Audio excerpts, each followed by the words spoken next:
Hi friends, welcome back. Today we will understand Rabindranath Tagore's powerful poem Leave This Chanting and Singing in just 3 minutes, perfect for DSC, TET, TRT exams.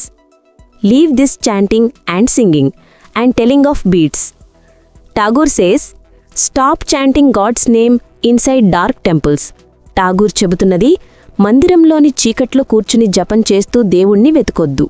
Because God is not trapped inside temples. దేవుడు మందిరాల్లో బందీగా ఉండడు. He is out there among the people. ఆయన బయట ప్రజల మధ్య ఉంటాడు. Where the toiler works with sweat on his forehead. చెమటొచ్చే కార్మికులు, రైతులు, రోడ్లు కడుతున్న వాళ్ళు ఉన్న దగ్గర.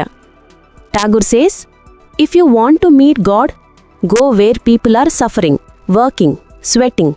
Serve them, help them. దేవుణ్ణి చూడాలంటే శ్రమించే వాళ్ల దగ్గరికి వెళ్ళు. వారిని సేవించు, వారికి తోడుగా నిలువు. That's where God lives. అక్కడే దేవుడు ఉంటాడు. He also says, why close your eyes and sit still? God's work is happening every moment out side.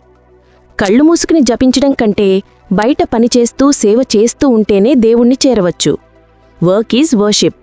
అదే ఈ కవిత యొక్క main message. True devotion is not rituals. True devotion is service plus love plus hard work. నిజమైన భక్తి పూజల్లో కాదు, పనిలో, సేవలో, ప్రేమలో ఉంటుంది. If this helped your DSC preparation, like, share and subscribe. See you in the next English poem explanation.